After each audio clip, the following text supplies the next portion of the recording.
tout d'abord, le premier acquis de la COP21, c'est d'être un accord universel sur la question du changement climatique. Jusqu'ici, le texte qui coordonnait les efforts internationaux de lutte contre le réchauffement climatique, c'était le protocole de Kyoto. Il datait de 1997 et il ne donnait d'obligations fermes qu'à un nombre restreint de pays et donc finalement ne couvrait plus que 15% des émissions mondiales.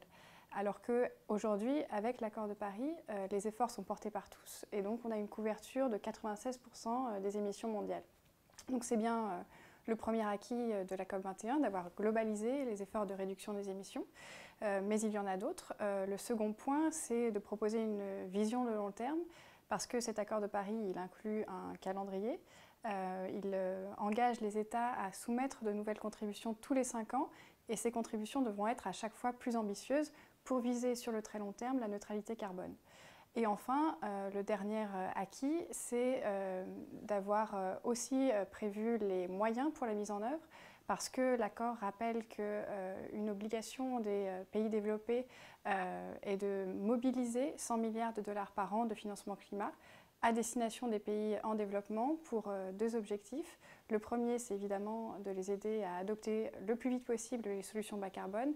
Et le second, c'est de les aider à faire face aux conséquences du dérèglement climatique. Donc pour résumer finalement cet acquis, ces 3 points, une large participation sans précédent, une vision de long terme avec ce cycle de révision des émissions et des contributions, et enfin des moyens pour aider à la mise en œuvre.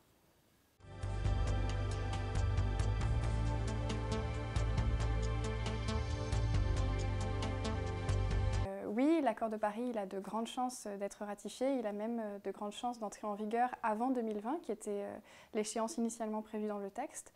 Le seuil d'entrée en vigueur de l'accord de Paris, c'est qu'au moins 55 États, qui représentent au moins 55% des émissions mondiales, aient approuvé ou ratifié le texte.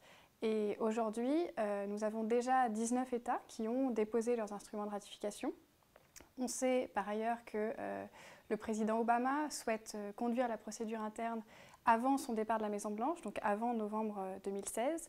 Et par ailleurs, parmi les émergents et donc aussi parmi les grands émetteurs, la Chine et l'Inde ont confirmé leur intention de ratifier au plus vite. Donc le scénario très probable, c'est que les 2 seuils de 55 États et 55%, ils soient franchis courant 2017, peut-être même avant que l'Union européenne ait fini sa procédure de ratification. Donc c'est une excellente nouvelle, mais ce qu'il faut rappeler, c'est que la mise en œuvre, pour être pleinement efficace, elle doit s'appuyer sur des interprétations communes de l'accord de Paris. Et ça, c'est tout le travail qui reste à faire. Les négociateurs devront préciser les dispositions du texte.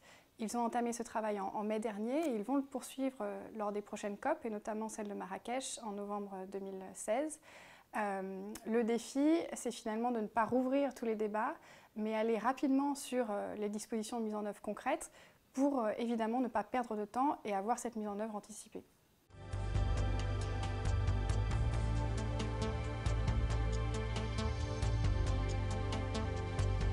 La COP21, c'était une chance rare de progresser sur cette question du réchauffement climatique dans le cadre onusien. Et ce que l'on peut dire, c'est que la chance, elle a été pleinement saisie. Les négociateurs ont réussi à tirer profit de circonstances qui étaient devenues favorables. Le climat était devenu une préoccupation forte dans le second mandat d'Obama. Dans le même temps, les pays émergents ont commencé à se saisir des problématiques environnementales. On pense à la Chine avec la problématique de qualité de l'air.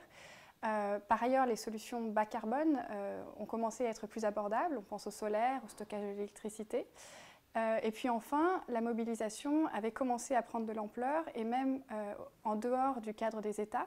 On pense aux actions plus locales, des villes, de la société civile ou des entreprises. Donc il y avait une somme de facteurs favorables et la grande réussite de la COP21, c'est d'avoir su capitaliser sur ces forces, d'avoir vraiment confirmé la tendance et formalisé ce début de mobilisation. Maintenant, l'accord de Paris, il ne nous garantit pas un avenir complètement décarboné.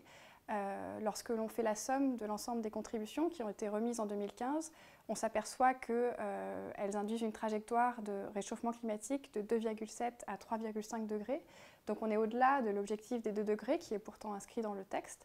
La conclusion, c'est donc que l'après COP21, il risque d'être tout aussi crucial que l'a été la COP21, puisque ce qu'il va falloir faire, c'est à tout prix éviter un essoufflement et au contraire maintenir la pression, multiplier les initiatives à tous les niveaux pour que la trajectoire elle soit finalement infléchie et infléchie durablement.